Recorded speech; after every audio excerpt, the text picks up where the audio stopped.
एक पंडित जी और चीज वायरल हो रही है कि आपने बोला था कि 2026 से 6 वर्ष यात्रा नहीं होगी, जबकि एक्चुअल में उसका कोई वीडियो पाया नहीं, मैं देखा तो बस उसका पोस्टर ऐसा बना दिया था, अंदर ऐसा कुछ था नहीं।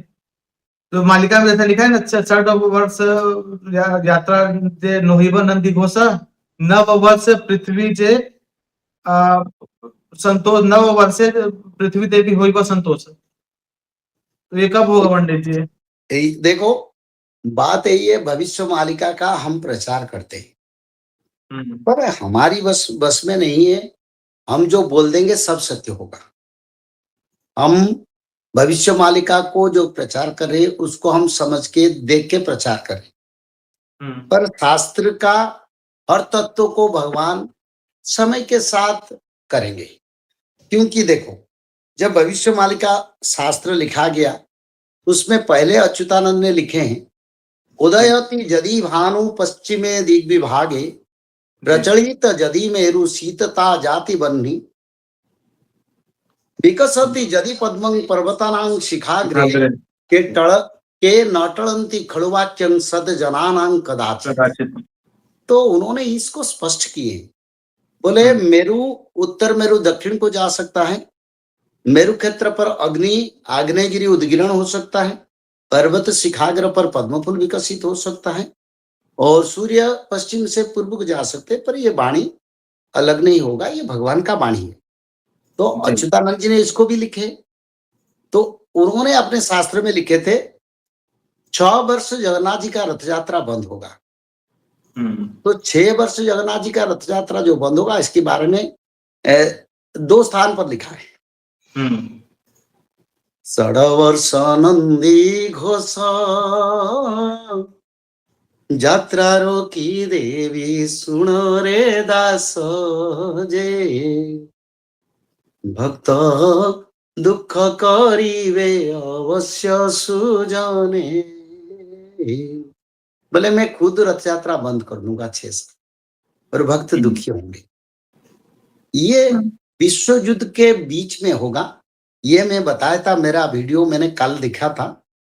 अच्छा। मैंने इस पे बताया था विश्व युद्ध के बीच में रथ यात्रा बंद होगा, और विश्व युद्ध जब चलेगा जगन्नाथ क्षेत्र में भी समर सज्जा होगा, सैन्य भी रहेंगे, उस समय रथ यात्रा नहीं हो पाएगा।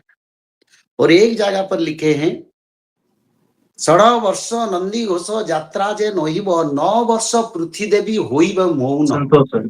नहीं, उसको जो बोलते हैं वो झूठ बोले हैं। उस पे जो लिखा है 9 वर्ष पृथ्वी देवी होइबे मौन, यानी धरती माता सस्य गोपन करेगा। जैसे अच्छा। राजा पृथ्वी के समय में, चाहे वो लिखा है और लिखा में थोड़ा करेक्शन होना चाहिए, जिन्होंने इसको प्रिंट किया शायद भूल किया।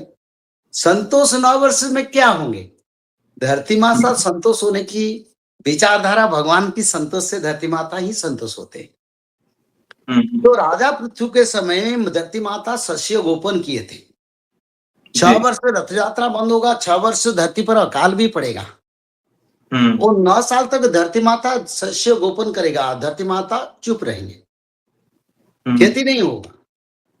तो ये आगे होगा।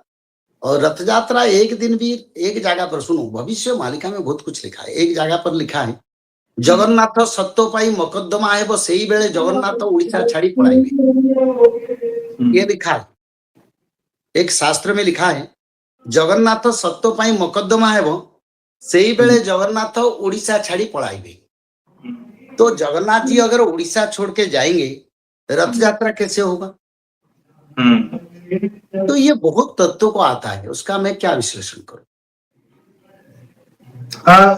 पंडित जी, लोग ना जैसे 2032 से सतयुग की शुरुआत मान के चल रहे थे, तो उसको 6 से जोड़े थे, 26 से 6 साल 2032, और यदि इसको 9 साल जोड़ दिया जाए तो ये 2039 2039 9 वर्ष अगर नहीं 9 वर्ष पृथ्वी देवी हुई मोहन, यानी 9 साल तक धरती पर सस्य नहीं होगा। इसका अर्थ नहीं सभी जगह पर नहीं होगा।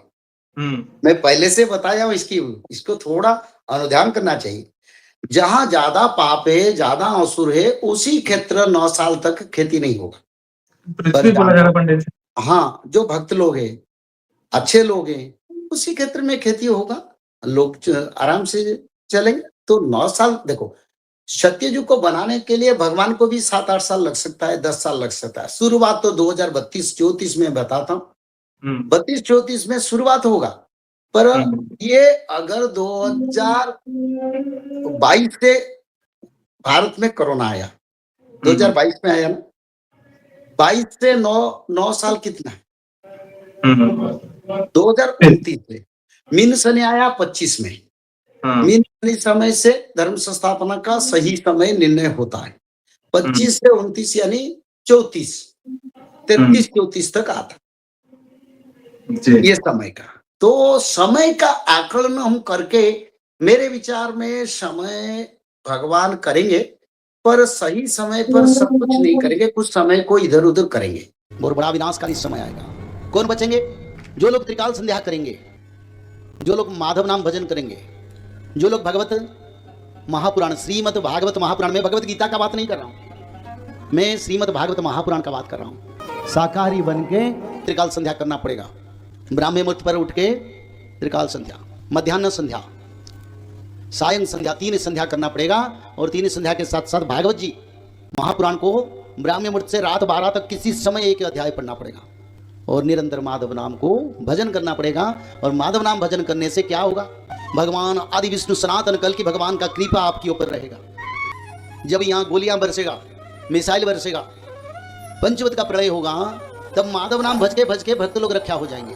और तृतीय विश्व युद्ध के बाद सत्ययुग का आगमन होगा। जय श्री माधव। जल प्रलय, महामारी और भूकंप, अग्नि प्रलय, वर्ल्ड वार 3 और महाविनाश, ये तो एक दिन होना ही है। लेकिन इस सब से आप बच कैसे सकते हैं? सबसे पहले नॉनवेज खाना छोड़ दीजिए, अंडा भी नहीं खाना है, और किसी भी तरह का नशा मत करिए, और गलत काम मत कीजिए, और सत्य, प्रेम, दया, क्षमा और शांति का आचरण कीजिए। और 3 चीज कीजिए, उसमें से सबसे पहला है त्रिकाल संध्या यानी त्रिसंध्या। उसको दिन में 3 बार करते हैं। जैसे सुबह में करते हैं ब्रह्म मुहूर्त में, सुबह 4 बजे से लेकर के 6 बजे के बीच में आप कभी भी कर सकते हैं। लेकिन आपको समय नहीं मिला तो समय आप आगे पीछे कर सकते हैं, आधा घंटा 1 घंटा पीछे कर सकते हैं। दोपहर में 11:30 बजे से लेकर के दिन का 1 बजे तक कर सकते हैं उसके बीच में। शाम को 5 बजे से लेकर के 6:30 बजे तक कर सकते हैं। दिन भर में 1 बार नहा के त्रिकाल संध्या जरूर करें। बाकी समय आप हाथ पैर मुंह धोकर भी कर सकते हैं। और 3 बार आप श्री गंगे बोल करके स्टार्ट कर सकते हैं। जो दूसरा उपाय है वो है श्रीमद् भागवत महापुराण पठन। दिन में 1 अध्याय जरूर पढ़ें। दिन भर में 1 अध्याय जरूर पढ़ें। वो भी ना हो सके तो 1 पन्ना तो जरूर पढ़ें। अगर उतना भी समय नहीं है तो 1 श्लोक जरूर पढ़ें। तीसरा उपाय, माधव नाम का जप करें, निरंतर करें, कोई भी काम करते हुए करें, हमेशा माधव नाम का जप करें। त्रिसंध्या का पीडीएफ, श्रीमद् भागवत महापुराण का पीडीएफ और भविष्य मल्लिका का फ्री ई बुक भविष्य मल्लिका पुराण, ये सब आपको डिस्क्रिप्शन बॉक्स में मिल जाएगा। भविष्य मल्लिका के बारे में अधिक जानकारी के लिए आप भविष्य मल्लिका के वेबसाइट पर संपर्क कर सकते हैं, bhavishyamalika.com। और अधिक जानकारी के लिए भी कल्कि अवतार ऑफिशियल चैनल को देख सकते हैं, जहाँ पर मल्लिका के बारे में खुलकर बातें रखी गई है, जहाँ पर आप लगभग 1000 जितना वीडियो आपको देखने को मिल जाएगा। और भी आपको अधिक जानकारी जानना है त्रिसंध्या के बारे में और कोई आपको सवाल है तो नीचे दिए गए नंबरों पर आप संपर्क कर सकते हैं।